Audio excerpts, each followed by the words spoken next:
La raison pour laquelle je vous ai demandé de venir, colonel Moinet, c'est... je voudrais vous demander, après avoir lu votre livre, À genoux les hommes, qui est consacré à Saint-Cyr, je voudrais qu'on essaye de voir ensemble, si vous voulez, ce que peut être l'état d'esprit d'un soldat aujourd'hui, d'un soldat qui a fait sa carrière, qui est un officier supérieur, disons de 70 ans, donc qui est entré dans l'armée, on peut imaginer, à la fin des années 40, qui a fait Saint-Cyr, et qui considère ce qu'il a vu se dérouler sous ses yeux pendant les 50 années de sa carrière. Il est entré dans l'armée à Saint-Cyr après la guerre, souvent dans l'espoir de participer au redressement du pays, en se disant il faut quand même laver ce pays de l'humiliation de la défaite, et puis moi je dirais aussi de ce qui s'est passé après la libération, qui n'était pas forcément très enthousiasmant pour l'armée française, et puis ça a commencé tout de suite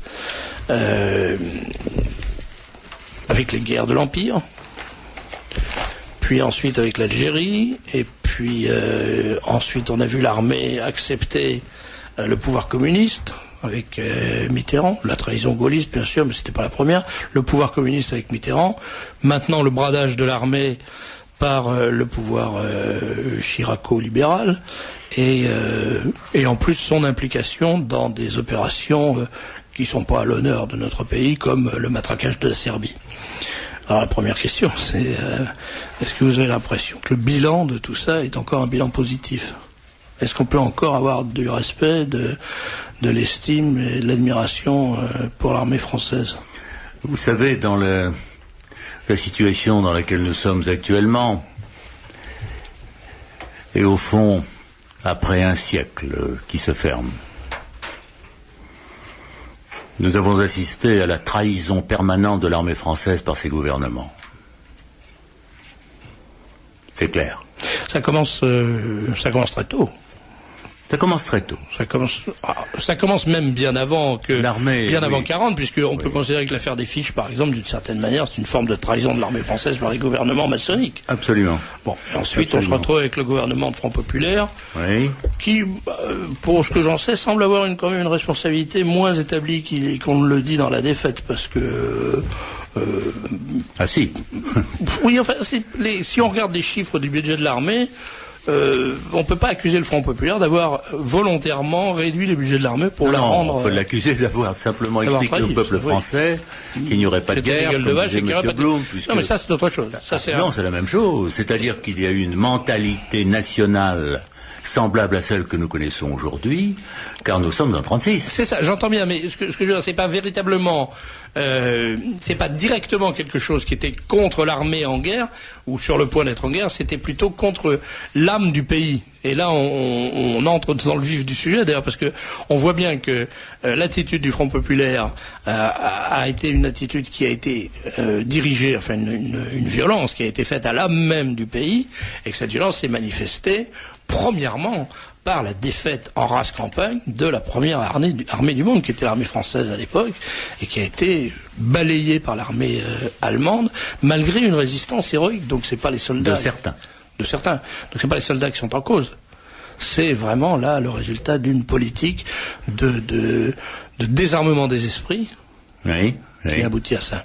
Et on est en permanence. C'est le résultat aussi d'actions externes. Enfin, bon, je crois que pour bien voir la question, il faut démarrer en 1905. En 1905, pourquoi ? Parce qu'il y a 3 événements capitaux et l'année 1905 est très importante historiquement. En France, c'est la séparation de l'Église et de l'État. C'est pas rien, ça. Or, aujourd'hui, en Europe, la France est le seul État qui porte cette marque-là. Le seul. De tous. Nous sommes le seul État en Europe qui reconnaît froidement, pratiquement et officiellement la séparation de l'Église et de l'État, ce qui n'existe dans aucun pays européen. Nous sommes aussi, et tout se tient, le seul pays d'Europe dans les écoles duquel on n'aborde jamais, et sur ordre, l'affaire, la formation intellectuelle des enfants, en faisant la moindre allusion aux forces surnaturelles, à la religion. Et moi, on appelle ça l'éducation nationale, d'ailleurs. Et à l'âme. Et à l'âme. Et vous y voyez un lien. Vous voyez un lien entre la laïcité et l'abaissement de l'armée. Absolument. Absolument. Deuxième date importante, pardon, j'en ai traité qu'une, c'est la séparation de l'Église et l'État, ça regardait la France. Deuxième date importante, première révolution bolchevique 1905, elle échoue, elle réussira 12 ans plus tard. Mais elle est à marquer d'un caillou rouge, car c'est elle qui va entraîner 75 ans d'histoire derrière elle. Troisième événement important, la flotte du tsar est envoyée par le fond par les Japonais. C'est la première victoire de l'Asie contre l'Europe. La seconde sera Dien Bien Phu. 1905 est une date capitale, qu'évidemment on n'aborde pas, bien sûr, comme il se doit. Alors tout ça va entraîner le reste. Tout ça va entraîner la décomposition interne de la formation même de nos jeunes, de notre jeunesse. Ça va entraîner petit à petit, année après année, décennie après décennie, la décomposition de l'Église française et de l'esprit des évêques français. Ça va entraîner... Et tout se tient. Le lien qui existait très fort entre le sabre et le goupillon, tout au long de notre histoire, depuis Clovis et Saint-Rémy. Je n'y peux rien, c'est comme ça. Et c'était, pendant des siècles de royauté, comme ça. J'ai déjà lu ici quel était le règlement de la troupe quand le Saint-Sacrement passait dans les casernements. Faut relire ça. Et c'était valable jusqu'en 89. C'est dans l'écriture, de toute façon, puisque quand le centurion pose la question au Christ de la validité de son engagement, alors on raye tout ça d'un trait. Qu'il fasse sa mission. On raye tout ça d'un trait rouge, bien sûr, mais on le raye. Bon. Et petit à petit, on va voir, en même temps que se décompose l'Église, petit à petit, on va voir le nombre de prêtres décroître, et puis on va plus voir de prêtres, et on va voir le nombre de soldats décroître, on va voir le nombre d'officiers décroître, et on ne va plus voir d'officiers, on n'en voit plus, là, on ne voit plus de prêtres, mais tout se tient. Vous faisiez hors micro, on en parlait tout à l'heure, vous faisiez une remarque qui est extrêmement originale, je veux dire, et très frappante. C'est à propos de la façon dont on a déshabillé l'armée. On a déshabillé cette armée, moralement, on l'a écœuré sur le terrain politiquement, on l'a envoyé au combat pour la trahir dans le dos systématiquement. Je n'évoque pas ici bien sûr 14-18, qui était la marque de nos derniers héros et de notre dernière grande armée, victorieuse, elle, et non pas se disant victorieuse, véritablement victorieuse. Effectivement aussi la première armée du monde à l'époque. Et à l'époque où la France était le deuxième pays du monde après l'Angleterre. Nous sommes aujourd'hui le 8e. Un pays à l'armée qui le mérite. En termes militaires, je crois qu'on peut imaginer que... Et l'armée a suivi la République de San Remo cette descente. Absolument. Absolument. L'armée a suivi cette descente. Alors vous me disiez, mais comment expliquer cela? Oui, vous avez évoqué ce que j'appelle le déshabillage de l'armée. C'est même sur le plan pratique étonnant. Regardez la tenue des officiers. On a commencé par retirer le baudrier. Le baudrier, c'était une bande de cuir qui soutenait le ceinturon, tout simplement pour soutenir le port du pistolet. Bien. On a supprimé le baudrier. Un beau jour, on a décidé que le baudrier n'a aucune importance. Si. C'était le début. Ayant supprimé le baudrier, on a supprimé le ceinturon. Certains disent, en souriant, que c'est à la demande du général de Gaulle qu'il portait mal. On l'aurait mis avec un balai, il aurait eu l'air de ce qu'il Alors, était. Il est évident que là, on retirait une marque militaire essentielle, le ceinturon. On a ensuite retiré la bande de commandement des pantalons des officiers, qui distinguait les officiers des sous-officiers. Il n'y a plus de bande de commandement. Mais là, c'est pourquoi? Parce que De Gaulle le portait mal ou... Ça, c'est après De Gaulle. Giscard avait l'air... Ça, c'est juste après De Gaulle. Oui, on amorce une étape suivante. Pompidou voulait pas de bande de pantalon. Non, puis il connaissait pas, lui. On a ensuite retiré l'épaulette. On met un passant. J'ai connu les passants dans la Légion, parce que quand les jeunes arrivent dans la Légion, on leur met un passant vert, puis on les chahute un peu, on les fait crapahuter avec ça, etc. Ils ont un passant provisoire. Nos colonels ont un passant définitif. Il n'y a plus d'épaulette, donc il n'y a plus de galette. La galette de Saint-Cyr a sauté. Ouais. Et ainsi, petit à petit, on a limé, si vous voulez, l'aspect des officiers, en s'efforçant d'ailleurs depuis 1960 de ne plus les montrer, et en leur interdisant pratiquement de sortir en tenue. J'ai remarqué que c'est exactement dans la même période et de la même manière qu'on a, vous faisiez allusion à l'alliance du sabre et du goupillon, qu'on a banalisé les prêtres en supprimant la barrette et puis la ceinture et puis le bavoir. Et puis la soutane finalement, la soutane à 33 boutons, puis la soutane totalement, et puis maintenant le clergyman. C'est-à-dire que maintenant, tout à l'heure j'avais un officier d'armée de terre qui était dans nos locaux et qui venait me dire bonjour et qui me disait je passerai vous voir dimanche à la fête du livre de Radio Courtoisie. Et je lui dis faites-moi plaisir, venez en tenue numéro 1. Il me dit vous plaisantez, c'est radicalement interdit. Voilà. Donc maintenant on les oblige. Et là il était en uniforme parce qu'il sortait du boulot, si j'ose dire. Oui. Mais dans les lieux publics, on déconseille aux officiers de se mettre en uniforme.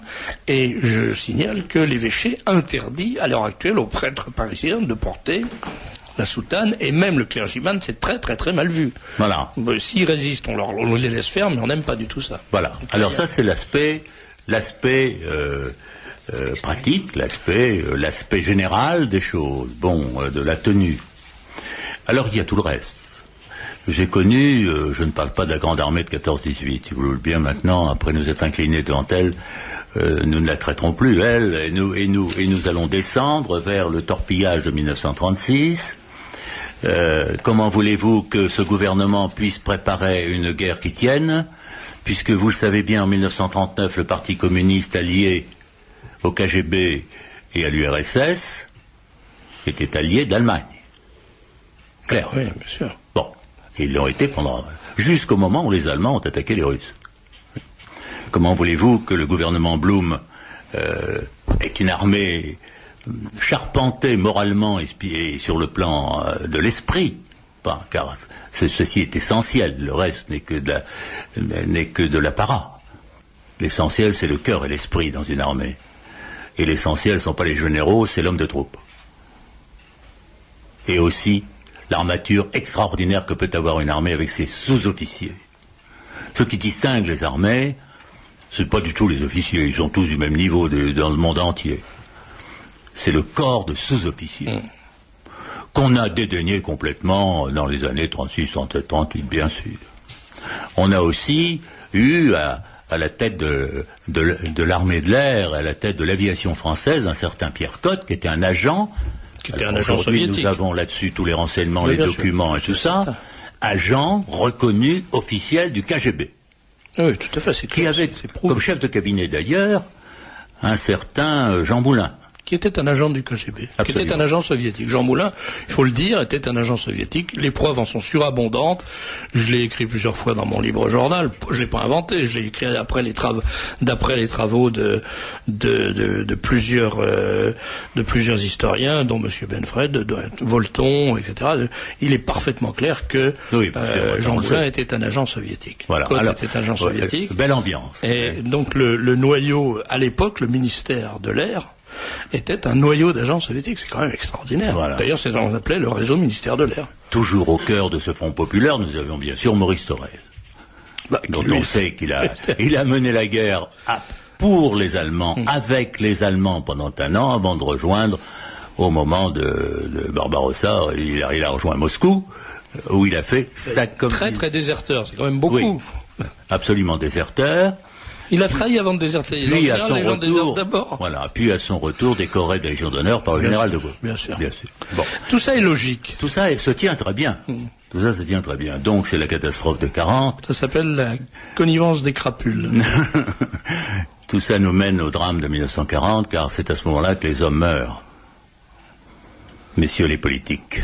Oui, mais alors comment expliquez-vous que les officiers, parce que votre livre, c'est un livre qui raconte en réalité la vie de plusieurs générations d'officiers. Mais surtout d'une génération. D'une génération, mais oui, mais ce que je veux dire, c'est que la vie de cette génération, elle est totalement imprégnée, elle est dirigée en quelque sorte par la vie de la génération précédente. Imbriquée complètement. Et voilà, et elle va inspirer complètement la vie de la génération suivante. C'est ça qui m'intrigue énormément. C'est vrai. Comment c'est possible? Vous comprenez que des hommes qui ont été pendant des années et des années témoins de la trahison qui a détruit leur grand-père, leur père, qui les a détruits eux-mêmes, ceux qui sont en quelque sorte heureux, parce que votre héros, quand son fils vient lui annoncer à la fin qu'il rentre à Saint-Cyr, oui. On sent qu'il éprouve une espèce de bonheur Absolument. immense. Ah, ça c'est certain. Oui, mais enfin, c'est aberrant, parce que il est cocu de père en fils depuis 5 générations,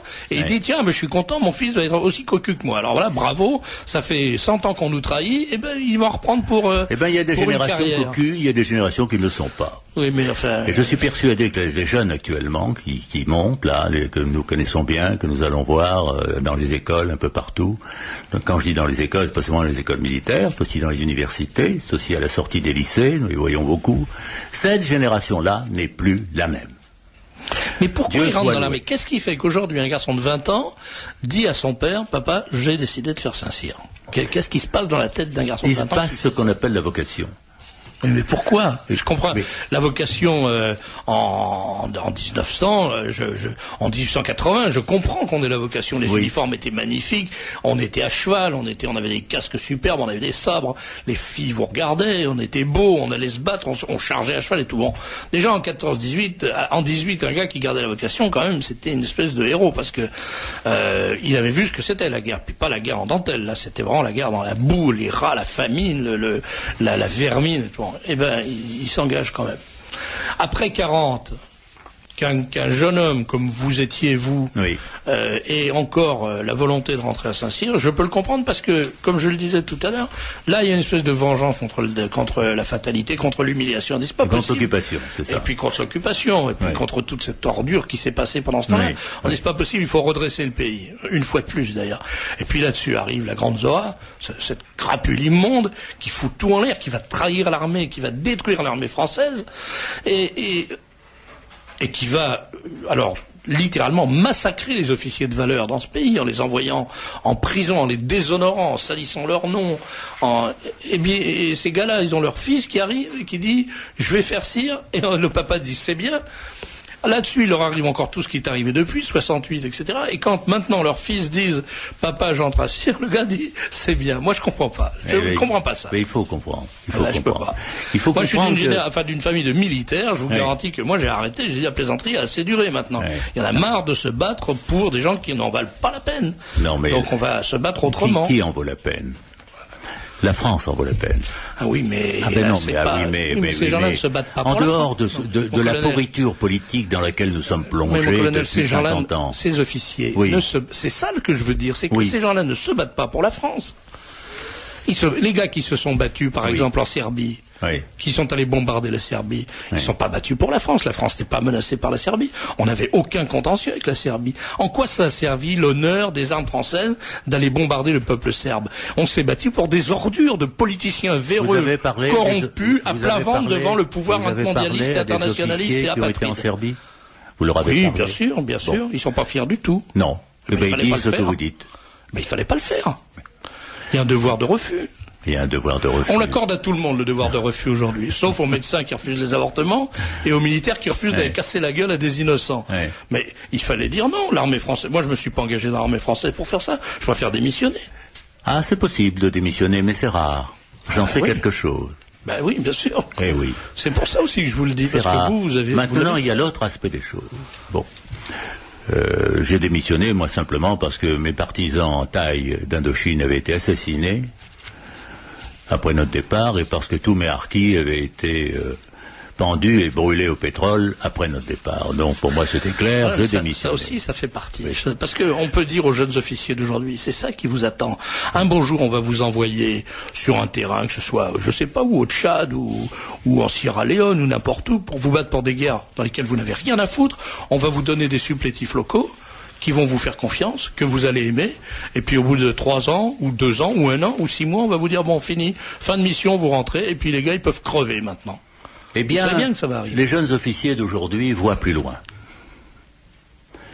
D'abord, ils connaissent les menaces que nous cachent tous les médias. Les menaces sont claires, nous avons à faire face, on ne va pas faire de baratin et de discours à n'en plus finir, les menaces sont claires. Nous avons devant nous 2,5 milliards d'hommes et de femmes fanatisés qui n'ont qu'un but, envahir et occuper l'Europe. Ça, c'est clair. Je dis musulmans plus Chine. Oui, mais est-ce que qui sont alliés. Les soldats français le savent aujourd'hui, ça, vous croyez? Ils ont une formation. On ne leur dit pas. Certains le leur disent. Ah oui, mais... je peux vous dire qu'ils le savent. Et de toute façon qu'ils le sentent. Et c'est pour ça qu'ils sont officiers. Ils savent très bien que la période actuelle est dramatique pour eux. Ils savent parfaitement. Mais ils savent aussi qu'il y aura demain. Et que le choc va être terrible. Oui, mais ce que je voudrais vous dire encore... Or, l'ultime recours, c'est l'armée. Il n'y en a pas deux. Oui, mais alors voilà, c'est ça que je veux dire.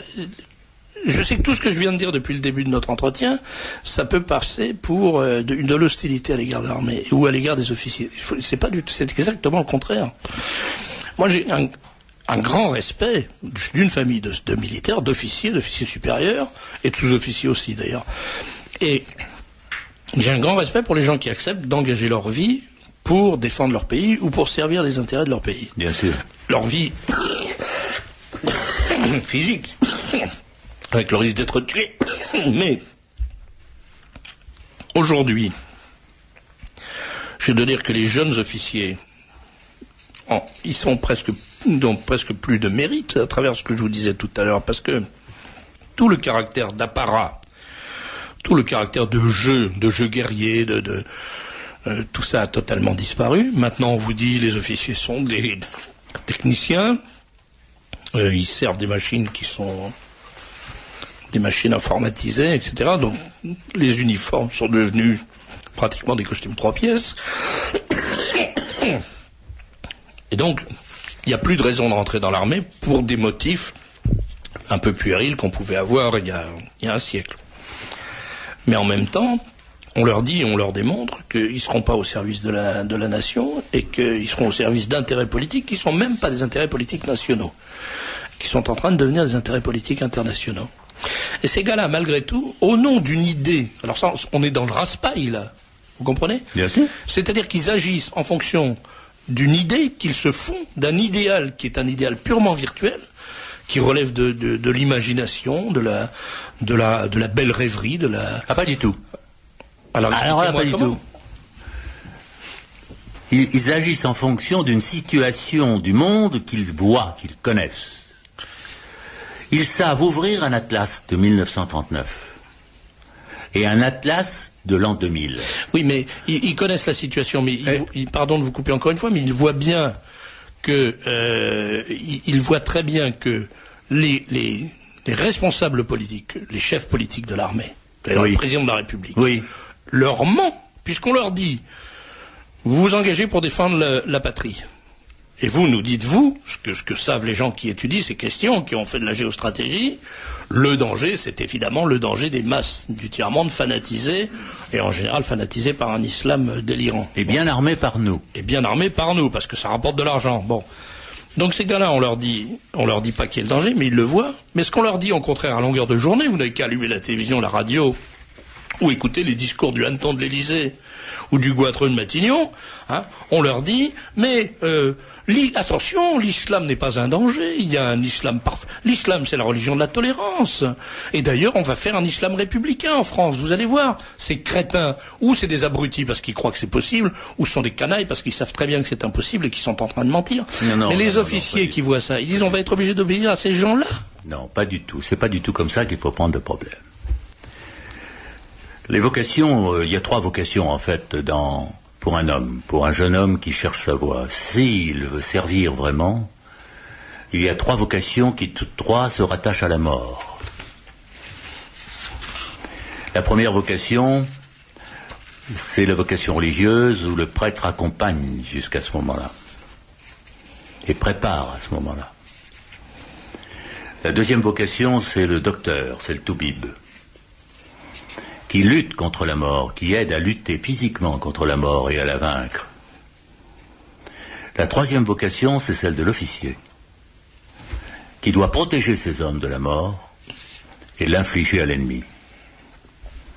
Et ça, c'est une mission extraordinaire. C'est une très belle... j'avais jamais vu les choses sous cet angle, c'est une très belle vision des choses. Et les garçons de 20 ans, 22 ans, qui sont à Saint-Cyr ou à l'EMIA en ce moment, ou à Saint-Mexan pour les sous-officiers, et qui sont quand même quelques milliers, ont en eux cette vocation de protection de la nation, de protection des Français. Et si aujourd'hui, ils savent parfaitement tout ce que vous me dites par les mass-médias, bah oui, mais ils savent aussi regarder les mass-médias, et ils regardent beaucoup les mass-médias de l'étranger. Ils regardent beaucoup la chaîne européenne, par exemple, les nouvelles Euronews, etc., où ils voient un peu ce qui se passe dans le monde. Ils savent qu'on se bat partout dans le monde, partout en Afrique, partout en Asie, partout en Amérique latine. Ils savent que nous sommes en guerre. Ils savent que nous sommes envahis. Quand ils partent en permission, ils les voient. Les jeunes, ils les voient. Ils savent qu'ils passent comme ils veulent dans un tamis qui n'en est pas un. Grâce à l'installation de la nouvelle Europe sans frontières. Ils savent que nous sommes...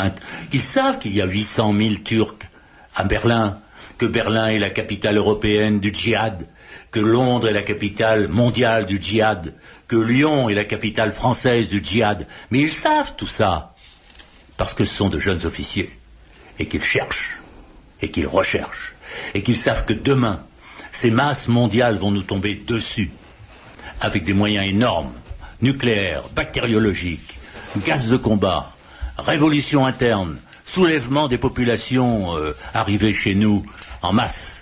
Et elles vont continuer d'arriver en masse, et nous le savons bien, l'ONU vient de nous le dire. 150 millions d'immigrés avant 2010 en Europe. 150 millions. Ils savent tout ça. Ils refusent tout ça, et ils savent que quand le combat va claquer, ils doivent être là. Parce que c'est à ce moment-là que le peuple de France, que le peuple d'Europe, les peuples d'Europe vont réaliser la honteuse trahison qui leur fut imposée pendant des années d'une fausse Europe, d'une Europe non armée, d'une Europe déshabillée, d'une Europe sans moyens. Quand vous voyez les Belges avec 70 000 hommes, quand vous voyez le Luxembourg avec un régiment de 1500 types, quand vous voyez la Hollande avec 30 000 hommes, quand vous voyez la France qui va arriver à 145 000 hommes, alors que quand je suis rentré dans l'armée, il y avait 1 200 000 hommes dans l'armée française, que nous étions en Indo, que nous étions dans toute l'Afrique du Nord, que nous étions dans toute l'Afrique noire, que nous étions dans toute l'Europe dans le cadre de l'OTAN avec les troupes de l'OTAN, et considérablement armés. Mais ils savent tout ça. Ils y pensent et ils s'y préparent. Voilà. Alors, jusqu'à présent, Philippe Lancardassac, qui est à côté de nous, a gardé un silence, en général plutôt approbateur, j'ai cru remarquer. Je crois que personne n'a lu le texte du cardinal Sodano. Personne. Ouais. Parce que le cardinal Sodano, il dit exactement le contraire de ce que les médias ont raconté. Ah, mais bien sûr. Exactement le contraire. Et j'en ai fait une analyse de texte particulièrement fine dans le prochain numéro du Libre Journal, 4 places France Litz, qui sortira demain. Ah, je crois que c'était le prix, ça. 4 places France Litz. Oui, je crois que c'était une nouvelle monnaie. Non, ça change tellement les monnaies que... Le prix, c'est 700 francs l'abonnement. Mais on ne va pas vendre un abonnement pour un article. Si vous voulez l'article, c'est 30 francs. Pas pour vous, monsieur l'abbé, puisque pour les abbés, c'est gratos. Mais effectivement, donc d'abord il n'est pas publié, donc tout le monde a dit le troisième secret est publié, il n'est pas publié encore, il sera publié, et nous dit le cardinal Sodano, avec un commentaire qui sera... De la congrégation de la doctrine de la foi. Le commentaire approprié de la congrégation de la doctrine de la foi, et voilà, il a donné quelques éléments, mais il n'a pas dit que c'était tout le secret, et voilà. Moi, je crois qu'il a confirmé. Moi, j'ai lu son texte, et pour moi, son texte, ça confirme d'une façon voilée qu'il s'agit bien de l'apostasie dans l'Église. Parce que quand il dit, par exemple, surtout les systèmes athées, voilà. Quand il dit surtout, ça veut dire pas seulement. Voilà. Donc, il y a les systèmes athées. Les systèmes athées, qu'est-ce que c'est? Alors, il y a des journalistes qui ont déjà dit, mais le système athée, c'est le communisme et le nazisme. C'est pas vrai, c'est pas possible. Parce que s'il avait voulu désigner le nazisme et le communisme, il n'aurait pas dit le système athée, il aurait dit régime totalitaire. Et d'autre part, en ce qui concerne le nazisme, il n'aurait pas pu dire système athée, puisque le nazisme n'était pas athée. Un régime qui a sur ses étendards Gott mit uns, on ne peut pas le traiter de régime athée. On peut le traiter de ce qu'on veut, mais pas de régime athée. Donc ça va pas. Et le Sodano, il dit, il n'est pas idiot, quoi. Quand il dit un mot écrit dans un communiqué, c'est pesé avec des valences de haute précision. Donc c'est pas ça qu'il désigne. Il désigne le régime communiste et il désigne la maçonnerie. C'est pour ça qu'il parle de système athée, parce qu'autrement, il dirait des régimes athées ou des philosophies athées. Mais le communisme n'est pas une philosophie et la maçonnerie n'est pas un régime politique. Et d'autre part, s'il dit surtout athée, c'est également parce que ce secret parle de systèmes qui ne sont pas athées et qui sont des ennemis de l'Église, c'est-à-dire le judaïsme et l'islamisme. C'est pour ça que c'est si intéressant cette histoire. Et qui ont infiltré des gens. Alors, depuis le début du siècle, il y a des gens qui sont infiltrés dans l'Église et qui ont atteint les plus hauts degrés de l'Église à l'intérieur pour foutre l'Église en l'air. Tisserand, par exemple, qui était à l'évidence un agent soviétique. Piasecki, le protecteur de Pax, qui était un agent soviétique, un agent du KGB, on le sait maintenant de façon certaine. Des gens comme Budini, qui était franc-maçon, on le sait aussi de façon certaine, puisqu'il a été chassé du Vatican, a été envoyé en exil en Iran. Mais la nouvelle messe qu'il a inventée, elle est toujours appliquée. Elle n'est pas en Iran, malheureusement. Elle n'est pas qu'en Iran. Elle n'est même probablement pas du tout en Iran. Au moins, les Iraniens, ils ont un avantage sur nous, c'est qu'on ne leur dit pas la nouvelle messe. Donc c'est un texte qui est d'une importance énorme, le texte de Sodano. Voilà, mais je crois qu'il faut... alors, comme d'habitude, les journalistes sont rien compris. Mais rien de chez rien est fils. Hein. C'est pas possible d'être abruti à ce point-là. Cette hypnose, il y a un truc qui me fait rigoler, c'est tous les journalistes qui parlent du troisième secret. Je suis absolument certain qu'il serait un foutu de dire quels sont les deux premiers. Voilà ça. Donc la Croix, qui est quand même un peu religieuse, les cite les deux premiers secrets, bien sûr. Hein, elle donne les deux, ce qu'ils appellent la première partie du message de Fatima, donc les deux secrets concernant l'arrivée de la guerre, la Seconde Guerre mondiale. Et puis la persécution communiste et la consécration à la Russie, enfin tout ce qui concerne... la première guerre mondiale. Non, puisque c'est le message de 1917. Vous voyez ce que je te dis, la première partie du message, vous voyez, la guerre va finir, mais si on ne cesse pas de foncer en Dieu, sous le pape Pie XII, on commencera une autre pire. Voilà. Donc, en 17, il dit sous le pape Pie XII. Le pape Pie XI, sous le pape Pie XI, excusez-moi. Non, c'est moi qui lis mal. Hein. La Croix est mieux informée que moi, puisque la Croix dit bien Pie XI. Hein. Moi, je veux bien qu'on se livre à toutes les fantaisies chronologiques, mais il faut pas le dire. En soi, la Seconde Guerre mondiale a éclaté sous Pie XII, puisque Pie XII a été nommé juste au début de la guerre mondiale. Hein, oui, j'entends bien, mais je pense pas que les enfants de Fatima aient dit sous le pape Pie XII. Le secret s'est dit à Fatima. Le secret dirait sous le pape Pie XI, hein, ou sous le pape Pie XI, d'après ce qui est entre guillemets quand même. Hein. Donc là, j'ai pas le texte. Alors ça, c'est vraiment la prophétie la plus stupéfiante que j'ai jamais entendue. De dérision. Elle néglige totalement un détail, et ce qui m'étonne beaucoup, c'est qu'aucun catholique, aucun prêtre de l'église conciliaire, aucun prélat de l'église conciliaire n'ait rappelé ça. C'est qu'il y a eu un événement à Fatima dont les témoins n'ont pas été 3 enfants, trois bambins. Il y a 70 000 personnes qui ont assisté à la danse du soleil. La danse du soleil, donc c'est quand même une chose. Et ça, quand même, c'est quelque chose. 70 000 témoins, dont des athées complets, des vieux francs-macs, des ennemis de l'Église et tout. Il faut rappeler qu'à l'époque, au Portugal, le président de la République, qui s'appelait Bernardino Luís Machado, était président de la République du Portugal et grand maître de la Grande Loge du Portugal. Il faut effectivement c'était un régime maçonnique à 200%. Voilà, Fatima nous rappelle, comme vous disiez, ces régimes maçonniques le Portugal, l'Espagne, le Mexique, qui ont été des grands régimes maçonniques violemment persécuteurs de l'Église. Et donc ça, c'est effectivement ces systèmes athées qui n'étaient pas communistes à proprement parler, mais qui sont violemment antichrétiens et qui l'ont manifesté par des persécutions. À Fatima, il y avait des dignitaires du régime maçonnique qui étaient des francs-maçons de haut grade. Il y avait des gendarmes, il y avait des officiers de gendarmerie, il y avait des paysans, il y avait des médecins, il y avait des savants, il y avait des gosses, des vieillards, des femmes, tout, absolument tout. 70 000. Dans un rayon de 50 km autour de Fatima, autour de la Covadiria, ils ont vu la danse du soleil. Et ils ont assisté à ce phénomène extraordinaire, qu'ils ont été trempés par la pluie pendant des heures, et au bout de quelques minutes de danse du soleil, ils étaient absolument secs.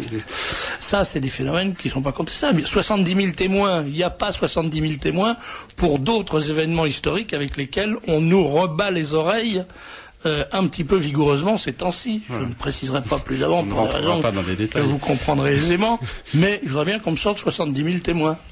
Ça n'existe pas. Tandis que là, il y a 70 000 témoins. Et le résultat pratique, qui a effectivement, le Portugal a été donc soumis à une grosse persécution anti-religieuse, et la revivification de la foi au Portugal est exceptionnelle. Et elle ne peut venir qu'effectivement qu'un certain nombre de gens qui disaient aux autres, moi je l'ai vu, il n'y a rien à faire. On ne me sortira pas ça de la tête, et ça impressionne quand même. De fil en aiguille, ça a quand même impressionné beaucoup les Portugais. Ouais. Je voudrais intervenir sur l'attitude des partis politiques constitués. Eh bien, ce que je ressens, et je crois que les auditeurs de Radio Courtoisie sont à peu près dans la même disposition, c'est que les carriéristes politiques ne cessent d'infantiliser les Français et de les considérer comme des veaux. C'est une citation que vous connaissez certainement. Et à cela, est-ce que les Français réagissent? Et là, attendez. Spectaculaire avec Paris. Monsieur de Bacache, laissez-moi terminer, c'est important. Moi, la question que je me suis posée en tant que clinicien, je me dis, mais comment se fait-il que les Français sont émasculés? Ils ne réagissent plus. Mais comme si la plupart du temps, nous sommes... Oui, mais bon, vous êtes l'exception, vous êtes passé à côté du sécateur. D'accord. Mais pour ce qui vous concerne, peut-être pas. La démocratie directe, mais la plupart des gens ne réagissent pas, ils sont passifs. Alors la question qu'on se pose, c'est pourquoi en sont-ils arrivés là? Eh bien, l'hypothèse qu'on peut risquer, c'est simplement de dire, eh bien, nous sommes les premiers consommateurs au monde déjà de médicaments. Consommation globale de médicaments. Premier consommateur au monde de neuroleptiques, de tranquillisants, d'hypnotiques, de sédatifs divers, et tout cela. Et je crois que tous ces médicaments provoquent la sédation de la société, provoquent une véritable camisole chimique qui empêche les gens littéralement de réagir. Ils sont complètement anesthésiés et ils réagissent plus aux événements comme ils devraient le faire habituellement. Alors, il faut croire que le corps médical a un rôle, à mon avis, normatif sur le pouvoir politique actuel constitué, et cela, il faut en prendre conscience. Sans parler de la population innombrable des drogués qui se soumettent eux-mêmes à l'intoxication. Mais il y a plus simple que ça, si vous me permettez, notamment l'alimentation, sans passer par les médicaments et la drogue. À l'heure actuelle, il faut savoir, comment appelle-t-on le sucre? Le sucre est un édulcorant, ça s'appelle un édulcorant parce que ça adoucit. Et le docteur Plantet, qui vient souvent dans cette émission, m'a expliqué plusieurs fois, d'une façon scientifique, il a perdu son temps parce qu'il ne comprend rien, mais j'ai bien senti que c'était sérieux, que la surabondance de sucre ou l'omniprésence du sucre dans l'alimentation, y compris dans la viande maintenant, quand on va manger dans un fast-food, on mange de la viande sucrée, avec des salades, avec des sauces sucrées à l'intérieur. Eh bien, l'omniprésence du sucre dans les boissons, les jeunes ne boivent que des boissons sucrées maintenant, plus que ça. Ils boivent plus d'eau, uniquement des boissons sucrées. A un effet édulcorant, c'est-à-dire que les gens réagissent d'une façon adoucie, ils perdent leur caractère. En ce sens, quand vous parliez d'émasculation, vous avez raison, c'est une émasculation chimique en réalité. C'est ça.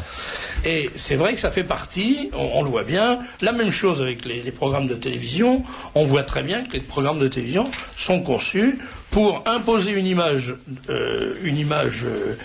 idéale de la société, c'est-à-dire une société métissée où tout le monde s'aime, où tout le monde passe son temps à se marrer, à boire, à danser, à rire avec des jolies filles, des beaux garçons. On voit jamais de gens laids à la télévision. Mais quand on est dans la rue, on ne voit que ça. Moi, tous les matins, quand je vais dans la salle de bain, le premier truc que je vois, c'est un type affreux. Et je me dis, t'es pas dans cette société, c'est pas possible. Il n'y a que des gens laids. Et à la télé, on ne voit que des gens beaux. Tout ça, ça provoque provoque des réactions de désintérêt du système. Et c'est pour ça que, sinon émasculé, du moins effectivement notre peuple est tout à fait démobilisé. Et je suis désolé, neutralisé, voilà. Et je suis désolé, je veux pas faire de peine aux gens qui eux se sont déplacés samedi, ce que j'ai pas fait, et je m'en repens. D'autant plus qu'il s'est passé ce qui s'est passé, c'est que on voit bien que une manifestation qui a été soutenue comme d'une façon à peu près constante sur Radio Courtoisie, pas seulement dans cette émission, mais à peu près dans toutes les émissions de la radio pendant longtemps, une manifestation dont les initiateurs sont venus expliquer longuement, en détail, de façon répétée, de façon itérative, vous savez, je peux le dire là ? Bien sûr. Ah la vache, qu'est-ce que tu es content ?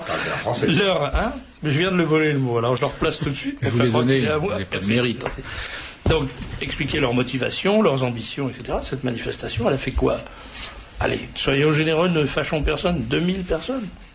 Alors qu'il y aurait dû y avoir 160 000 personnes. La Radio Courtoisie est une radio qui est énormément écoutée. On le sait parce que d'abord, il suffit de voir ce qui s'est passé dimanche. Dimanche, il y avait probablement 3 à 4 fois plus de personnes qu'à cette manifestation. Alors, c'est important de lire des livres, d'aller voir des auteurs, de les acheter et tout. Mais je crois que c'est plus important d'aller dans une manifestation pour exprimer la volonté du peuple français de garder sa souveraineté. Mais il y a quand même en France 160 000 tentatives de suicide par an, dont 15 000 morts. C'est-à-dire l'équivalent d'une ville. 90% qui se ratent, ça fait beaucoup. Hein. Oui, non, mais heureusement qu'ils sont maladroits. Mais ça fait. Il y a 6 000 mineurs. Oui, mais ça veut dire quoi ? Mais ça veut dire qu'on a déstructuré mentalement et on a neutralisé le comportement des gens par une longue. C'est pas les neuroleptiques, c'est pas la drogue, c'est qu'on a emmené. Non, monsieur, je peux vous dire que non. Physiquement, on a détruit. Je peux vous montrer des textes d'ailleurs. On a détruit l'instinct de conservation. Et je le pratique. Dans les sports de combat, on a détruit l'instinct de conservation des jeunes Français. On l'a détruit par un intellectualisme forcené. On a créé des concepts vides de sens. On a vidé leur mémoire culturelle. On a vidé leur intelligence pure. On a vidé leur sens de Dieu. Et cette conjugaison a emmené la neutralisation des comportements humains, qui a été voulue en 83 au niveau des politiques par l'abandon des dogmes. La droite s'est retrouvée sans dogme, puisque la gauche avait perdu le sien, et qui nous a emmenés 20 ans après à la cohabitation. L'abandon des dogmes a emmené, chez une droite qui n'était pas très très engagée politiquement, a emmené l'abandon de ses propres principes. En 83, quand la gauche abandonne les dogmes, la droite est totalement neutralisée. C'est d'une intelligence remarquable. Au niveau machiavélisme, on n'a pas fait mieux. En 83, l'abandon des dogmes, c'est la neutralisation comportement des gens de droite. Et tous les hommes politiques de droite ont été neutralisés, à part quelques-uns. Pardon de vous couper, mais il faut quand même, depuis qu'on a parlé de cette fête, pour la dernière fois Radio Courtoisie, la radio a beaucoup changé, il y a beaucoup de nouveaux auditeurs, donc il faudrait expliquer brièvement, premièrement, ce qu'est le village d'enfants de Riaumont, en quelques mots, et deuxièmement, ce qu'est, vous avez parlé de démolir, mais beaucoup d'auditeurs ne savent pas ce qui a été construit, et ça, il faut quand même le dire. Bon, d'abord, ce qui a été construit par un prêtre qui est mort en 1986 et qui est le fondateur, le père Revé, c'est un village de type médiéval, si vous voulez, avec un tas d'attractions qui font rêver les enfants à l'intérieur. Un village qui a le goût du beau, du vrai et du bien. Un petit village de France avec sa ferme, son tas de fumier, ses cheminées, ses pavillons, son école, ses places, ses calvaires. Et dans ce petit village, il y a des enfants écorchés par la vie qui nous viennent parce qu'ils ont été blessés dans leurs plus chères affections. Et je pense qu'on a élevé depuis 40 ans, puisque Riaumont a été fondé en 1960 par le père Revé, environ 3000 ou 4000 enfants qui sont passés par chez nous, de celui qui est resté quelques jours à celui qui est resté 7 ou 8 ans. Et avec des éducateurs d'abord, et des éducatrices, et ensuite seulement pratiquement avec des religieux et des bénévoles, parce qu'on a été persécutés en 1977 à 1981 par les juges trotskistes, les juges maoïstes, les juges gauchistes, des juges infernaux qui ont pris le père Revé pour cible parce qu'il portait une soutane, simplement parce qu'il gardait la tradition de l'Église, eh bien on a eu cette persécution terrible et Riomont est sorti plus beau qu'avant. Et à chaque fois qu'il y avait un feu de la Saint-Jean, le père Revé disait « et j'espère que Riomont sera encore plus beau après ». Et chaque persécution, eh bien, il y a eu aussi comme une sorte de résurrection de Riomont. Et le Mont-Saint-Michel, que nous avons voulu faire vivre, parce que vous savez qu'il y a beaucoup de touristes qui vont au Mont-Saint-Michel et on cherche.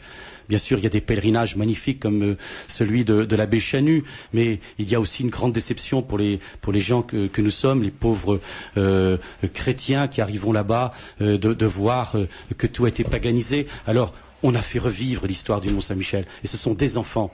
C'est pas comme au Puy du Fou. Au Puy du Fou, certes, il y a des enfants, mais il y a beaucoup d'adultes. Ce sont des enfants qui, du début du spectacle jusqu'à la fin, vont faire revivre le Mont-Saint-Michel.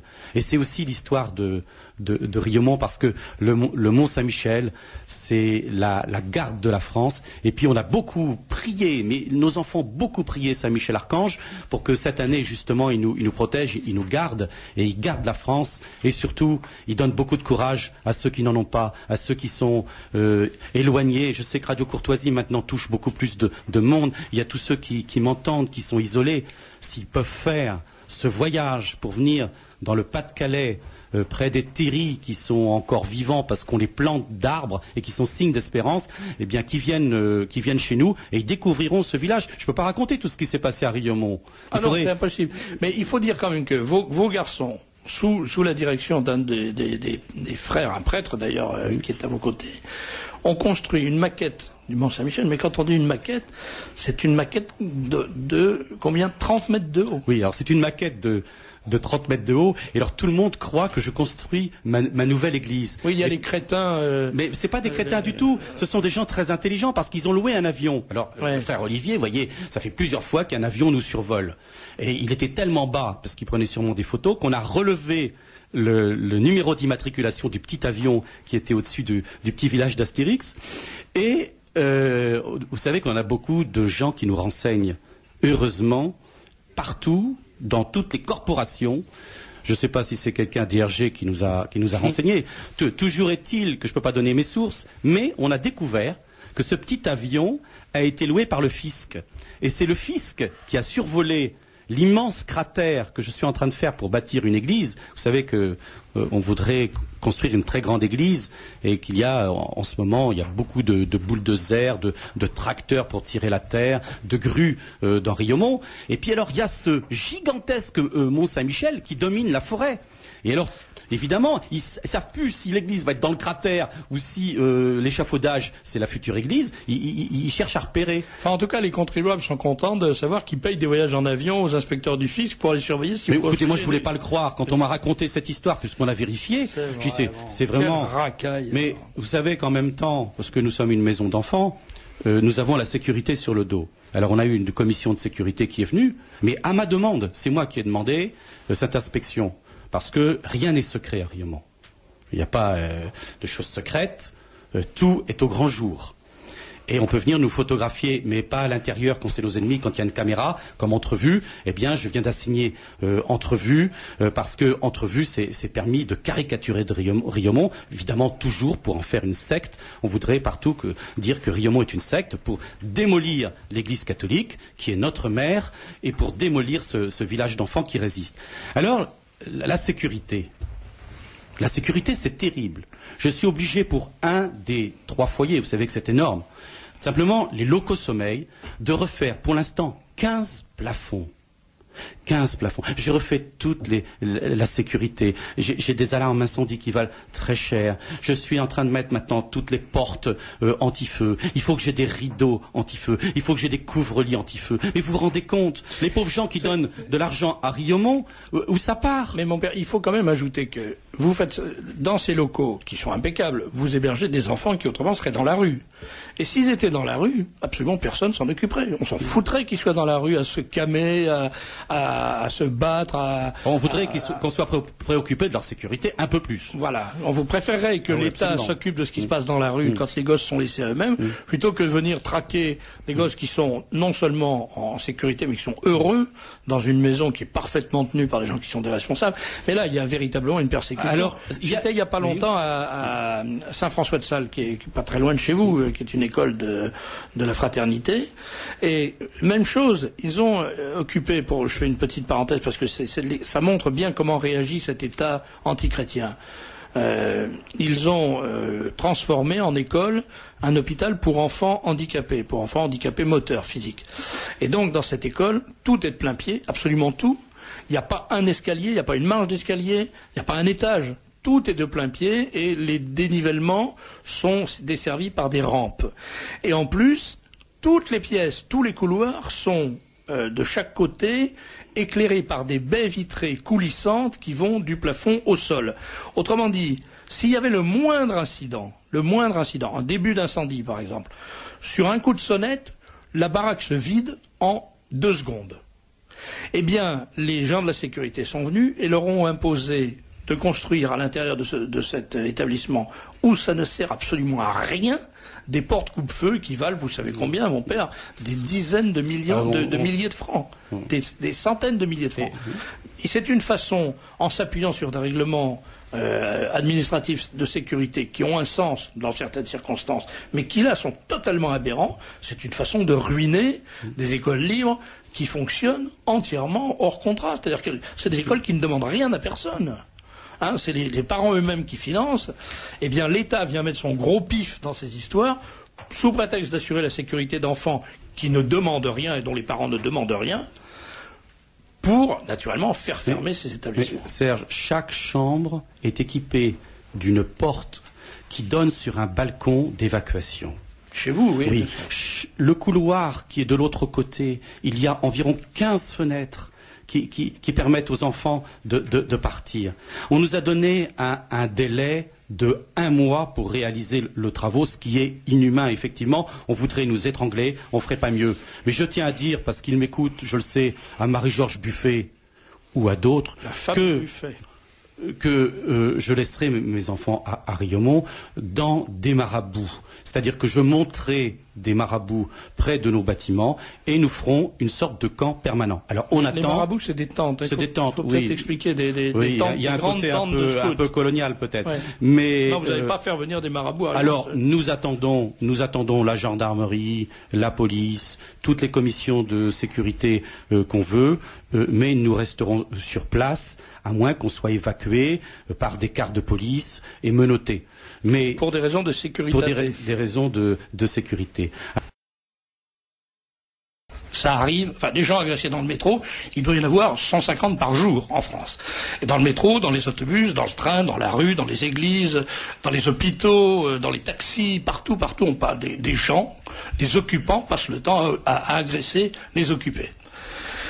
Les seuls qui détiennent le pouvoir de se venger immédiatement sur la totalité de la population, ce sont les employés de la RATP. Qu'est-ce qu'ils font? Ils arrêtent de travailler. Si vous envoyez un pavé dans la figure d'un flic, vous allez en prison. Enfin, vous risquez d'aller en prison. Mais la police va continuer à tourner en France. Ça va rien changer. Si vous êtes convié par un juge d'instruction dans un bureau d'instructeur, magistrat instructeur, et qui vous met en colère et que vous lui mettez vos poings dans la figure, vous risquez d'aller en prison, mais vous ne risquez pas de bloquer toute la machine France. Mais si vous giflez un employé de la RATP, toute la capitale de la France est bloquée.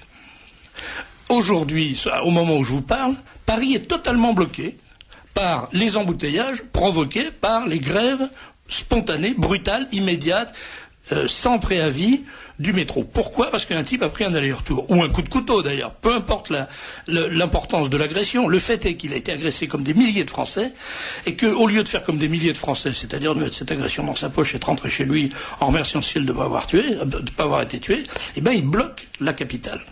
Ça, il va quand même falloir que ça cesse, parce que ça va provoquer des incidents graves. D'autant que, comme j'ai eu la maladresse de manifester ça aux élégants employés du métro, je ne sais pas si vous avez vu que maintenant ils ont des très belles vestes vert de gris, avec des cravates vert de gris, mais c'est à peu près tout ce qu'ils ont de vert de gris.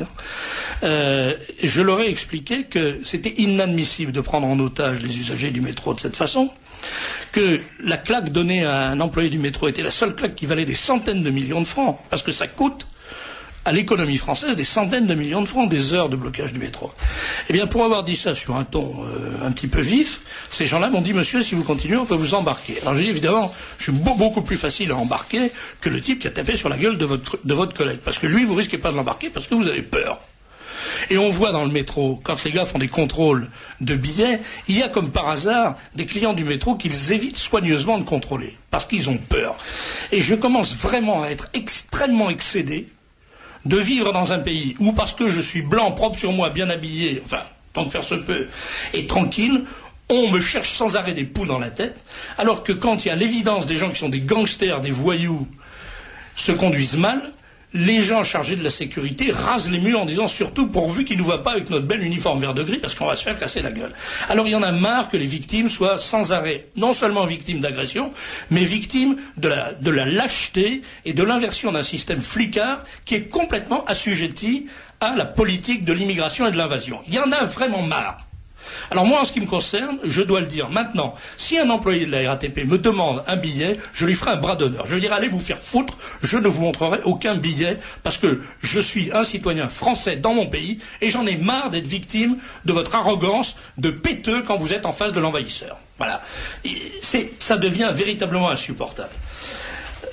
Voilà pourquoi je suis en retard, voilà pourquoi des milliers de Parisiens, des dizaines de milliers de Parisiens ce soir vont être en retard. Voilà pourquoi des gens vont être bloqués, vont avoir des angoisses, vont avoir peur, des enfants vont être retenus à l'école, des mères vont avoir peur que leur enfant soit tout seul dans la rue, des vieillards qui attendent des visites vont être bloqués, des médecins vont être bloqués par les embouteillages. Le système parisien va rester bloqué pendant des heures parce que Lopette a pris une claque dans la gueule et au lieu de rendre la claque, s'est mis à son téléphone portable et a appelé ses copains en disant « Arrêtez le travail, on m'a giflé ». C'est intolérable. Cette lâcheté du franchouillard devient quelque chose d'insupportable. Et j'appelle vraiment mes concitoyens à réagir contre cette espèce d'affaissement de la volonté. Il y en a marre de se coucher devant des voyous et devant les complices de ces voyous qui sont les flics qui refusent de les arrêter, les magistrats qui refusent de les condamner et les politiciens qui refusent de faire le nécessaire, c'est-à-dire de les renvoyer de chez eux. Je voudrais faire une autre remarque d'actualité, puisqu'on parle de sujets particulièrement délicats ce soir. Je ne regarde jamais la télévision pour la bonne raison que j'ai aucune raison de laisser un égout se déverser dans mon salon. Mais là, il se trouve que tout à fait par hasard, j'ai quand même été amené à voir une émission qui s'appelle, je ne sais pas comment d'ailleurs, le nom de l'émission m'échappe, mais qui était faite par un monsieur Carlin. Monsieur Carlin, un spécialiste du reportage sournois de provocation. Et alors, il a fait une émission qui était tout à fait assez répugnante d'ailleurs, je dois dire, sur la pédomanie, où il filmait la prétendue confession d'un pédomane, qui en fait était un type particulièrement malfaisant et vicieux, qui essayait de se justifier d'une façon assez tordue, et de la victime de ce pédomane qui était un pauvre gosse. Je me suis demandé d'abord pourquoi il faisait cette émission. J'ai vite compris que cette émission n'était pas du tout une émission sur la pédomanie. Cette émission était une émission contre l'Église catholique. Il s'agissait de montrer que les patronages catholiques, les associations catholiques, les groupes catholiques sont des nids de pédomanes. D'ailleurs, Carlin s'en est défendu dès le départ en expliquant que ce n'était pas du tout ce qu'il voulait faire. Alors, comme il s'agit de la langue d'inversion qui est en usage aujourd'hui, on sait aujourd'hui que quand quelqu'un vous dit « moi je suis démocrate », c'est parce qu'il ne l'est pas, et quand il vous dit « je suis libre-penseur », ça veut dire qu'il ne l'est pas, qu'il est au contraire contre la pensée libre, et quand il vous dit « je fais une émission qui n'a rien contre l'Église catholique », vous pouvez être absolument certain que c'est une émission qui est dirigée directement contre l'Église catholique.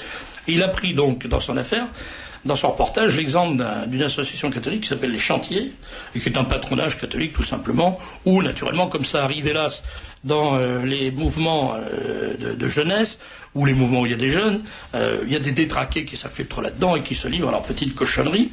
Et comme de toute façon, quand on les prend, au lieu de leur faire ce qu'on devrait leur faire, c'est-à-dire leur couper ce qui sert à faire ce qu'ils font, et puis les foutre en taulle sans préjudice d'un séjour en prison qui pourrait durer, à mon avis, jusqu'à l'extinction du personnage sans que ça gêne personne, eh bien, on leur fait des remontrances, on leur explique qu'ils sont malades, qu'on va les soigner, et on les remet en liberté. Naturellement, ils n'ont rien de plus pressé que de recommencer. Oui, il ne faut pas que je fasse ça. Bon. Oui. Et je m'étonne simplement que M. Carlin ne se soit pas intéressé à d'autres affaires. Par exemple, il aurait pu nous parler du nombre remarquable, tout à fait anormal, d'instituteurs ou de fonctionnaires de l'éducation nationale qui ont été pris, qui sont en prison, qui sont à un instant de condamnation ou déjà condamnés pour des faits exactement équivalents, et qui en général ont été pris 1 fois, 2 fois, 3 fois, 4 fois pour les mêmes affaires, ont été arrêtés, remis en liberté, sans plainte de leur administration, simplement changé d'école. Il y en a un notamment qui a été finalement piqué dans une école du 19e. Ça faisait 4 fois qu'on le changeait d'école et ça faisait 4 fois qu'on lui donnait un grade supérieur pour le faire changer d'école. Il a fini comme directeur d'école et là il s'est fait prendre. Il était protégé parce que naturellement il était franc-maçon. Alors ça, M. Carlin ne nous a pas dit qu'il y avait un lobby des pédomanes francs-maçons à l'intérieur de l'éducation nationale qui protégeait ces gens-là. Il ne nous a pas parlé de l'affaire de Tribune Juive. Le directeur de Tribune Juive a été, il y a quelques années, arrêté pour une affaire de pédomanie. Il ne nous a pas parlé de l'affaire du communiste Duguay qui vient d'être arrêté, là, à Chambéry, pour la 4e fois en 20 ans, pour une affaire de pédomanie. Ce type est le pire industriel de la pédomanie qui existe en France. C'est un type, j'ai vu les photos qu'il réalisait lui-même en posant avec des enfants de 2 ans. J'ai été physiquement malade quand j'ai vu ces photos. Vous savez ce que ça veut dire, physiquement malade? Comme quand on est assis dans le sens contraire dans le train et qu'on a mangé un peu trop de boudin gras. Voilà, j'ai été malade. C'est tellement répugnant. Ce type est arrêté systématiquement. Il est mis en prison pour 2 ans. Il est remis en liberté. Il déménage et il recommence. Il avait commencé à Saint-Ouen. Il est parti ensuite à Bordeaux. Puis il est parti dans le Midi et il vient de se faire reprendre à Chambéry ou à Annecy, je ne sais plus exactement. À chaque fois, c'est la même chose. Il est à la tête du plus grand réseau de pédomanes d'Europe. Il fabrique des milliers et des milliers et des milliers de photos. Ces photos sont quelque chose d'absolument épouvantable. Vous n'avez pas idée de ce que c'est. Ce type mérite une balle dans la tête. Il mérite d'être exécuté. Et il continue, il est relâché. Pourquoi? Parce que c'est un militant communiste qui est protégé par le Parti communiste. Ça fait des années que ça dure. Quand il était à Saint-Ouen, il était employé par la mairie de Saint-Ouen, qui avait trouvé très intelligent de filer à se détraquer la direction de l'équipe de basketball de la municipalité. Et il filait du fric à la mairie. Voilà pourquoi il était protégé. Ce type avait parmi ses clients un consommateur de produits pédomaniaques dont j'ai retrouvé le nom dans le dossier, sous le scellé numéro 17, il y avait un carnet qui appartenait au revendeur de M. Duguay. Ce revendeur s'appelait Sokolovski. Sokolovski avait un jardin autour de sa villa du côté de Saint-Ouen. Dans le jardin de la villa de Sokolovski, on a trouvé des ossements d'enfants. Il n'a jamais été inquiété pour ça. Il a été protégé. Dans son carnet, il y avait le nom de ses clients à qui il envoyait les photographies. Parmi ses clients, il y avait un garçon qui s'appelait l'homme du pullover rouge, Christian Ranucci. Ranucci, c'est ça. Ranucci, dont on nous a dit qu'il avait été victime d'une erreur judiciaire qui a été décapité, et dont on nous a dit qu'il avait été victime d'une erreur judiciaire qui n'était pas l'assassin de la petite Dolores Rambla. Il était évidemment l'assassin de la petite Dolores Rambla. Et la meilleure preuve, c'est qu'il a retrouvé lui-même le couteau qu'il avait caché après l'avoir assassiné. Mais la preuve qui est définitive, non pas la preuve définitive, mais la preuve corroborante, c'est que son nom figurait comme client du réseau Duguay dans le carnet de Sokolovski. Son nom et son adresse à Marseille. Donc c'était un consommateur de photographies pédomaniaque. Le réseau de la pédomanie en France est une des choses les plus abjectes qui existent, c'est une des choses les plus puissantes. Ils ont des protections partout. Et récemment, on a entendu dire par un personnage très important qu'ils avaient même des protections dans la magistrature. On a dit également récemment, il y a une mère qui a la preuve que son propre mari a emmené ses propres enfants dans des séances comme ça, dans le cadre d'une secte de timbrés qui font probablement des sacrifices humains.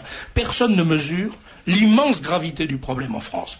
Et tout ce que trouve à faire M. Carlin pour nous parler de la pédomanie, c'est de filmer un type qui dit « Oh oui, j'aurais pas dû faire ça, oh là là, qu'est-ce que c'est mal, oh je regrette d'avoir fait ça, oh là là, je me le pardonnerai jamais », et d'expliquer que c'est l'animateur d'une association catholique.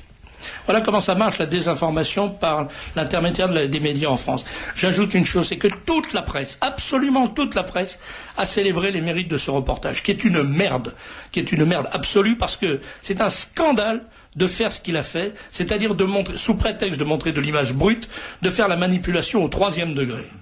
Parce que l'image brute n'existe pas, il faut savoir ça. Quand on choisit une image brute, on montre ce qu'on choisit de montrer. Et donc on ne montre pas ce qu'on veut cacher. C'est la pire façon de mentir.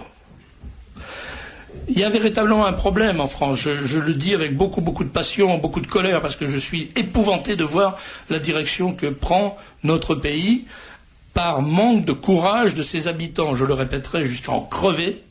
Si nous ne nous dressons pas pour combattre cette abjection, cette cochonnerie, cette saleté, cette lâcheté, nous allons en crever. Nous n'allons pas crever l'ennemi, c'est pas l'ennemi qui nous tuera. Celui qui nous tuera, c'est nous-mêmes. Nous allons crever de notre lâcheté et de notre incapacité à affronter la vérité telle qu'elle se présente. On en a des exemples multiples. Aujourd'hui, on ne peut plus dire la vérité. C'est une chose interdite. Il y a des gens qui disent la vérité et qui, pour ça, sont victimes de provocations qui les empêchent de parler, par exemple, au micro des radios ou d'écrire dans les journaux. Véritablement, si nous acceptons ça, nous allons mourir de nous-mêmes.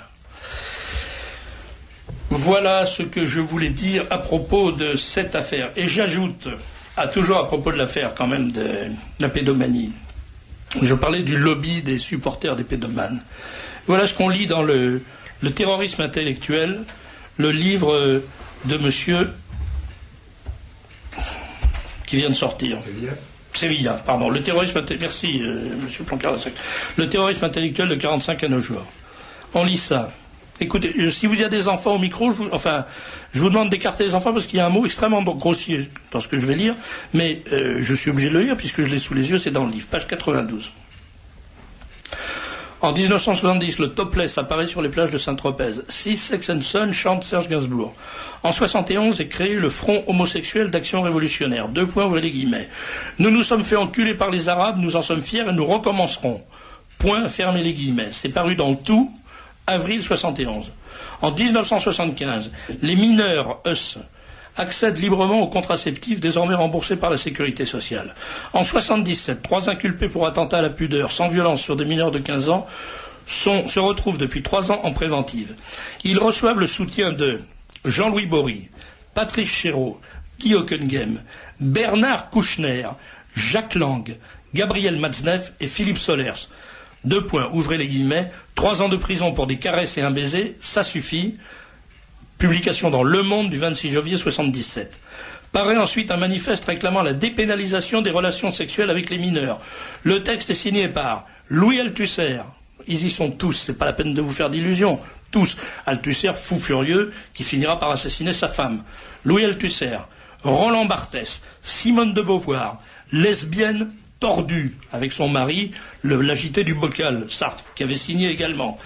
Jean-Louis Bory, homosexuel notoire, Patrice Chéreau, Jacques Derrida, qui aujourd'hui donne des leçons d'antiracisme à longueur de journée dans le monde, Françoise Dolto, alors vous voyez à qui vous confiez vos enfants, Patrice Chéreau, je l'ai dit, Gabriel Matzneff, Jean-Paul Sartre et Philippe Solers. Philippe Solers, la lumière de l'intellectualisme français actuel. Voilà comment se met en route, comment se met en place un système de viol des consciences et de normalisation des pires abjections, avec le secours des intellectuels. Comment voulez-vous qu'on résiste à ça si on ne se mobilise pas, et comment voulez-vous qu'on ne devienne pas fou furieux de rage en face de la complicité des élites de ce pays, élites politiques et intellectuelles, avec la pire racaille qui soit. Voilà.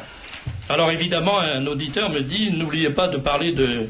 je sais plus, moi, c'est lequel. C'est Fon qui est pédomane, oui. Et c'est Val qui est son copain. Oui. C'est pas le contraire. Non.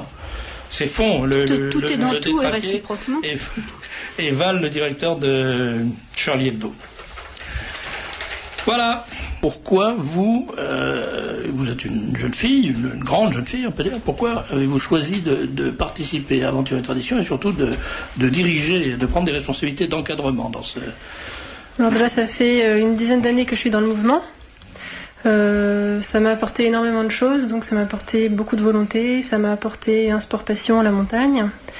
Et j'ai décidé d'encadrer dans le mouvement parce que ça m'a apporté un peu toutes ces choses et que je me dis qu'il y a beaucoup d'enfants à qui on peut aussi donner un sport passion, à qui on peut transmettre ce que c'est que l'esprit d'équipe et ce que c'est que la montagne, le respect de la montagne, Est-ce que les enfants qui ont 10 ans de moins que vous, qui entrent aujourd'hui à Aventure et Tradition, vous paraissent profondément différents de ce que vous étiez, vous, quand vous avez adhéré à cette association ? Tout dépend des enfants. Je pense qu'il y a des enfants qui ont reçu une éducation encore très traditionnelle et qui sont proches de ce qu'on a été quand on était petit. Et il y a des enfants maintenant qui sont différents et ça se ressent un peu dans les équipages, mais c'est pas gênant. Merci.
Avec nous sur Radio Courtoisie. Tout de suite, la deuxième partie du libre journal de Serge de Beketch, toujours en direct, il est 19h30. Radio Courtoisie, la radio libre du pays réel et de la francophonie.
Ici Radio Courtoisie.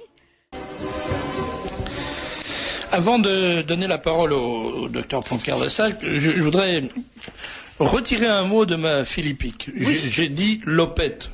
Un chauffeur de bus me dit, écoutez, nous traiter de lopette, mais vous n'avez qu'à venir faire un tour avec nous dans les autobus de nuit et vous verrez si on est des lopettes. Alors, je retire ce mot qui s'explique uniquement par l'enragement dans lequel j'étais. Cela dit, je voudrais dire un mot encore. Évidemment, les chauffeurs de bus, les chauffeurs de métro, les employés du métro ne sont pas tous des lopettes. Et je pense que la majorité sont des gens bien. Simplement, ce que je veux dire, c'est que ce qui n'est pas acceptable, c'est ce système des grèves spontanées, entre guillemets, qui ne sont pas autre chose que des prises d'otages. Les prises d'otages, ce sont des méthodes de voyous, et de voyous lâches. Car le citoyen parisien qui, lui, a besoin du métro et du bus pour se déplacer, il n'est pas responsable des agressions. Les responsables, chers amis de la RATP, vous les connaissez mieux que quiconque. Et chers amis de la SNCF aussi. Vous savez très bien qui sont les agresseurs. Ce sont toujours les mêmes, et vous le savez. Et vous savez où ils habitent. Alors moi je vous dis, au lieu de faire des grèves qui emmerdent tous les Parisiens et qui provoquent des tragédies, parce que le fait que je sois arrivé 10 minutes en retard à l'émission, c'est totalement subalterne, ça n'a strictement aucune importance. Mais ça provoque des drames. Je répète qu'il y a des enfants qui se retrouvent paumés dans la rue parce que les instituteurs les foutent à la porte de l'école, puisqu'on ferme l'école et que maintenant il n'y a plus de garderie, et que les parents sont affolés parce qu'ils ne peuvent pas aller chercher leurs enfants. Et ça, c'est un exemple entre mille. Il y a des gens qui vont arriver en retard à des rendez-vous, il y a des gens qui vont perdre des affaires, il y a des tas de problèmes. Ça coûte une fortune à la collectivité. Donc ça, c'est absolument indéfendable. En revanche, il y a une chose que vous auriez dû faire, chers amis, depuis très longtemps, c'est dire à vos supérieurs ou à vos chefs, nous n'irons plus à tel endroit, c'est fini, la ligne XYZ, elle s'arrête maintenant aux portes de Paris. Quand vous aurez libéré les territoires occupés, on retournera desservir les territoires occupés. Tant que ces territoires sont occupés, on n'ira pas dedans. Et voilà, ça serait une grève intelligente. D'abord parce que la racaille ne pourrait plus venir nous emmerder, et ensuite parce que vous seriez moins agressés, et ça calmerait peut-être les gens, et ça ferait comprendre à ceux qui vivent dans les territoires occupés qu'il faut qu'ils imposent la loi à l'envahisseur. Voilà ce qu'il faut faire. Tant qu'on n'aura pas fait ça, on sera sous la menace de ces gens-là. Et il y en a absolument marre d'être les victimes de cette voyoucratie.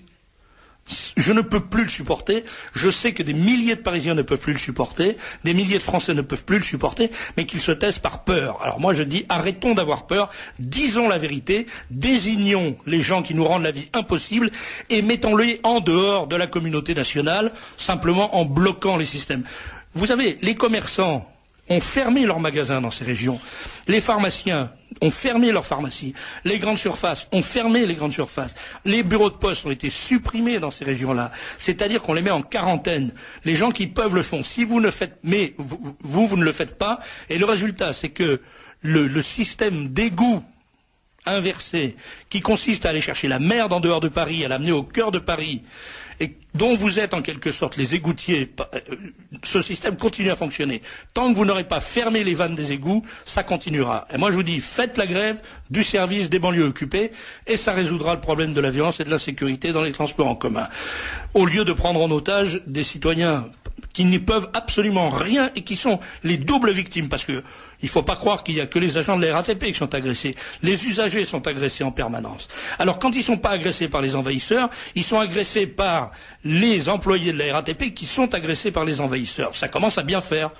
Hein? Moi je veux bien être forgeron, mais il ne faut pas que le forgeron pose le doigt sur l'enclume et se donne des coups de marteau sur le doigt. Autrement ça devient carrément un métier impossible.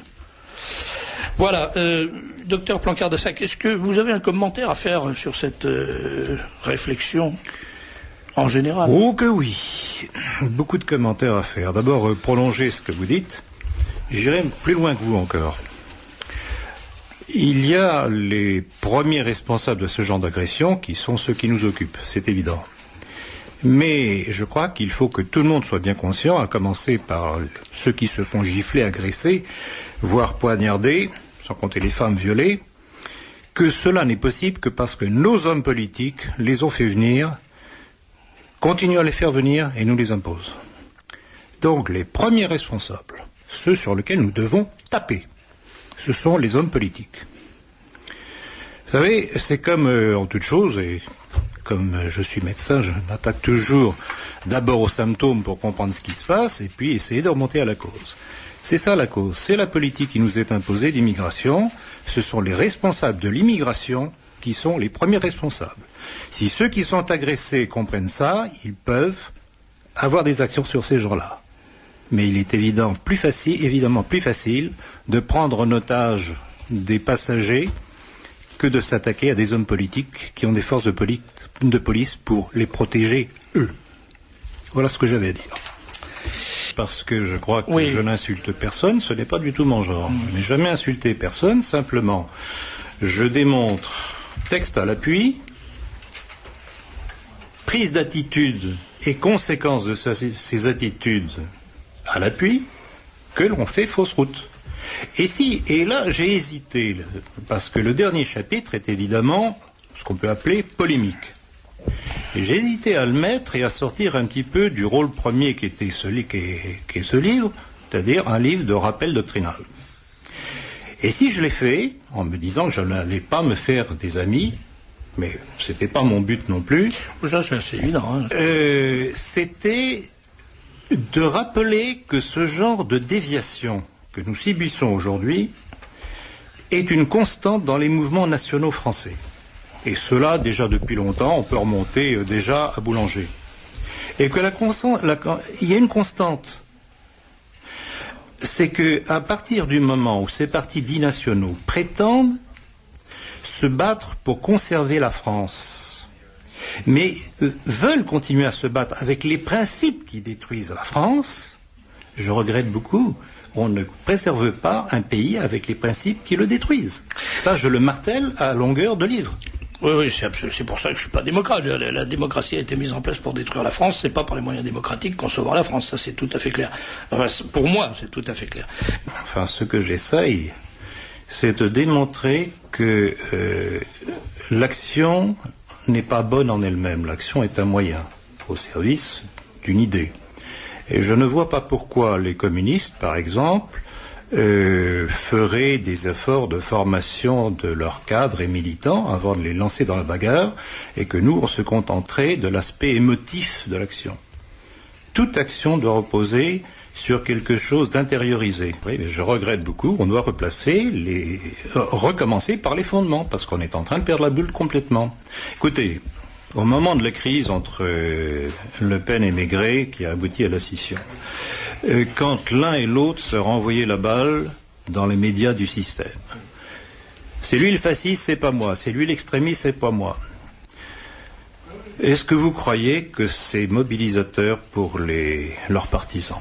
Est-ce que vous ne croyez pas qu'au lieu de se baser sur des termes que nous impose l'adversaire, est-ce qu'on n'aurait pas intérêt à reprendre le fondement de notre action selon ce que l'histoire l'a créé, parce que finalement, on va finir par ne plus savoir pourquoi on se bat.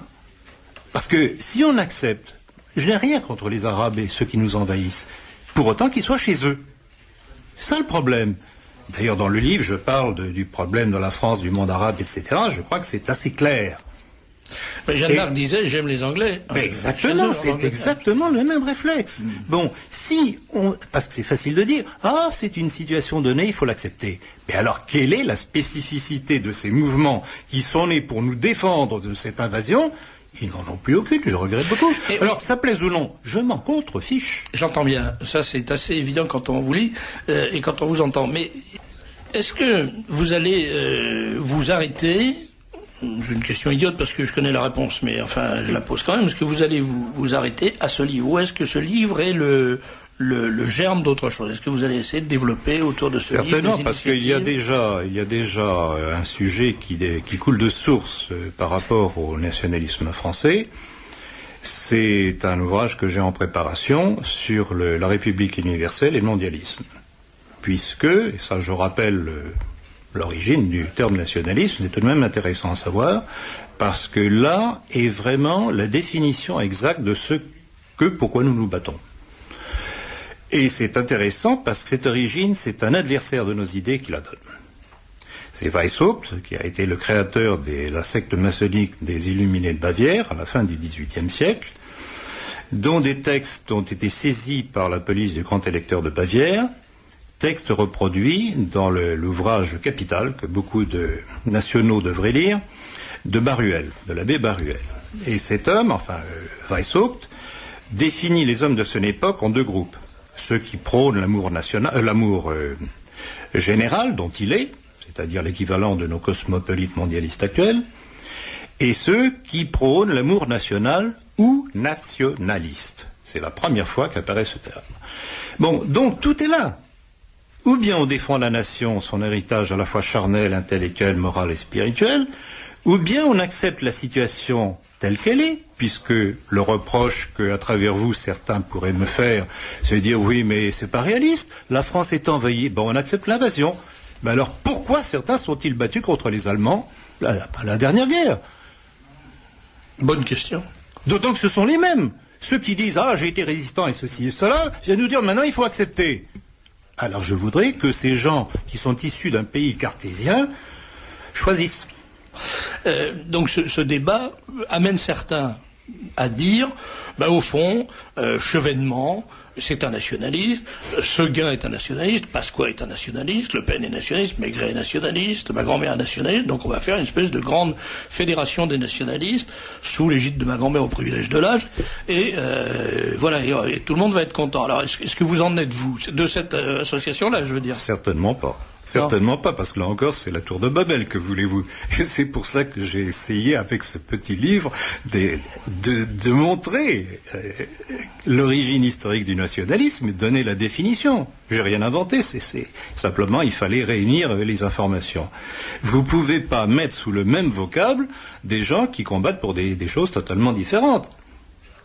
Mais quelle différence? Parce que sinon, je vois pas très bien pourquoi Monsieur Séguin, Monsieur Pasqua, Monsieur Chevènement auraient combattu à une certaine époque où le Front National n'avait pas pris certaines directions.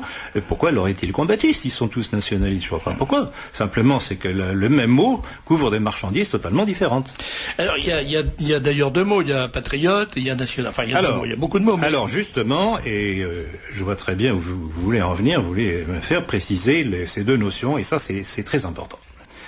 Alors certains diront, oh, c'est du pinaillage, on a autre chose à faire, la maison brûle, etc. Pas du tout, parce que c'est toujours la même chose. Si on veut avoir une action efficace, il faut avoir des idées claires. Alors, le nationalisme, qu'est-ce en fait? Je l'ai dit en partie tout à l'heure, c'est la défense de l'héritage moral, intellectuel, spirituel d'un pays. C'est l'ensemble des principes, en fait, qui permet à un pays de se maintenir incorrompu dans son être national. Par contre, le patriotisme, lui, c'est la défense du territoire qui est attaqué par une armée étrangère aux frontières. Le nationalisme, lui, défend le pays d'attaques éventuelles intérieures de la nation par des principes qui tendent à détruire l'idée même de nation. C'est ce que nous voyons aujourd'hui. Merci, à la semaine prochaine, que Dieu nous garde. Ici Radio Courtoisie, la radio libre du pays réel et de la francophonie. Programme national à Paris sur 95 MHz 6, à Caen sur 106, à Chartres sur 104.5, à Cherbourg sur 87.8, au Havre sur 101.1, au Mans sur 98.8, pour toute la France, l'Europe et l'Afrique du Nord sur le bouquet satellite TPS, et pour le monde entier sur le site internet tv-radio.com. Vous venez d'entendre le libre journal de Serge de Beketch, avec l'assistance de Victoria, diffusé en direct mercredi 31 mai de 18 à 21h.